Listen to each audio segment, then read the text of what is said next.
Hey everybody, as promised I'm going to do an overview of this guitar with some of the specs and talk a little bit about why I got it.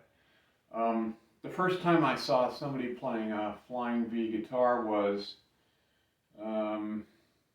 probably 1967 when I went to see Albert King play at a college.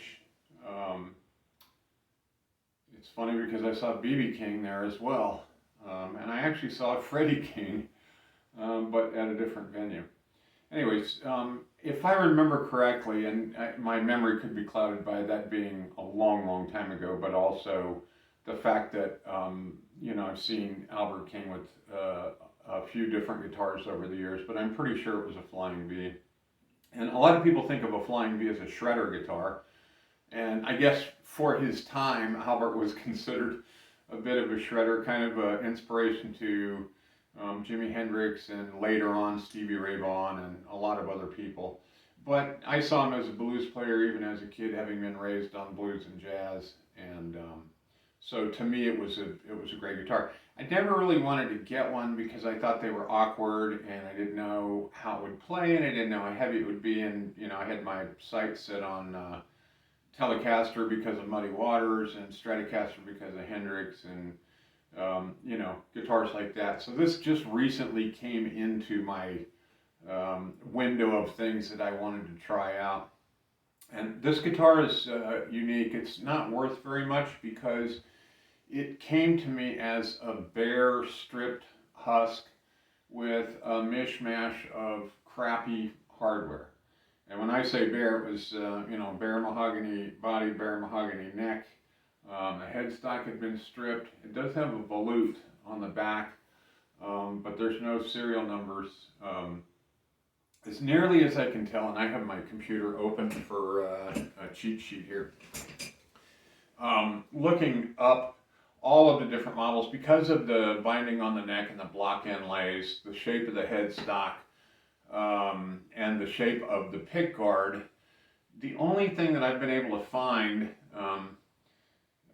that would be similar is a 2018 Gibson Custom Shop Flying V that was a rare guitar, and the one that I found pictures of was sapphire blue, and this guitar could easily have been sapphire blue, but I chose to do it in kind of a antique heritage cherry transparent because the mahogany, like I said, was really nice. I kind of wanted to be able to see that. So you can't tell from this video, I'm sure, but it is a transparent finish, and it's really nice. You'll notice that the knobs go in a 3 in a row instead of in the typical triangular pattern. And that was because that's the way I wired it. Again, looking at older Flying V's, late 60s models, they had 3 in a row, and I kind of like that layout for knobs, but it puts the output jack up here, which is kind of in a weird spot. But if I go to sell it, I'll wire it back to the original triangular configuration and so on. So all of the holes lined up for a Nashville style bridge that I had. And the post inserts fit, but I had a roller bridge that has brass saddles and it has more intonation adjustment, so I ended up using that. I can't remember which stop bar this is, if this is the Gibson one or the one that I had that came with the roller bridge. It's got a burstbucker 1 in the neck, which is 7.9 K ohms. It's got a burstbucker 2 in the bridge, which I believe is 8.7. I mean, don't quote me on those. I have it in here somewhere, but I had these, and I thought these would be nice to go in here. Probably these would be PAF or Tim Shaw's or something. Having come from the custom shop, but again, with the guitar not being worth that much, I didn't want to, lay out that kind of cash, and I wasn't sure how much I was going to play because I didn't even know if I liked the guitar when it was together. I ended up with the Grover Rotomatic tuners because they fit the holes perfectly.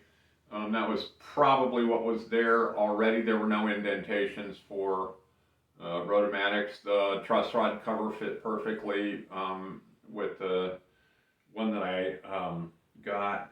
The pickguard went on with the holes for the bridge assembly perfectly. The I had a set of Bourne's audio taper pots, brass split shaft, 18 spline knurled, and that was what worked with these Gibson top hat knobs. So that was what I went with. I probably could have gone with CTS, but I already had the Bourne's. And then I put an orange shop capacitor in, switchcraft, output jack, and the switch, I don't remember where the switch came from. It might have been the same kind of switch I used when I did that Epiphone SG, when I rewired it, because they were really high quality switches, and I think I bought a pack of them. But it's really nice. It fits perfectly where it should, with that kind of long, you know, they're kind of, the tail of those things where the wiring goes is kind of long, you know, I was curious if that was going to fit. I even had to get strap buttons for it. I mean, it didn't have any strap buttons, and I don't have the correct screws. I'm going to get a set of the correct screws, but other than that, that's it. I'll kind of talk about what's, you know, what the specs are here. Let's see, it's got a interesting neck. It's not quite flat like my SGs, or my later SG. Not quite as wide as my 50s Tribute SG. So it's kind of in between. It feels like a C shape. It's very comfortable, very nice neck. The lacquer on here makes it a little sticky, but I'll probably wear that down pretty quick, since this is the only guitar I've been playing since I got it finished. It's got rosewood fingerboard, 22 frets. The radius is 12-inch radius from where I measured, but I didn't measure every fret. And it's funny because when I was measuring my SG, and I forget what year that is, the fretboard does go from 12 to 14, and it's not designed as a compound radius fretboard. It just, you know, it's just the way Gibson, you know, specs were, and that's early 2000s, I think. Let's see what else. The nut is Corian, so I don't know if they were using Corian at the custom shop in '81 or if somebody put that in there.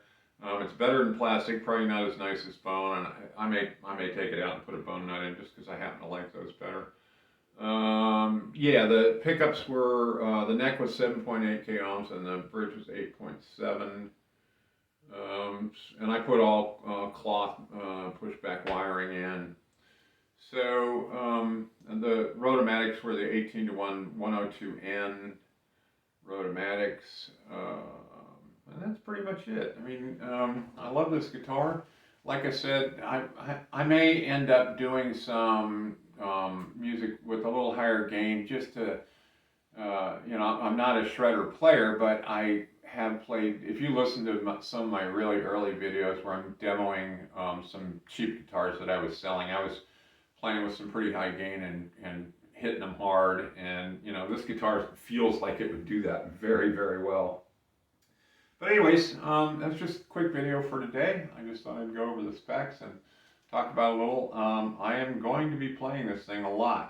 I have maybe 4 guitars that are, you know, if they go in my closet and sit long, it's not long, because I take them out and I play them, and this is going to be one. I can tell. I forget how long it's been since I got this together, maybe 6 weeks, 5 weeks, something like that. I've literally played it every day, maybe a couple times a day, and it just, the honeymoon is not over yet. So anyways, I hope you all have a great day.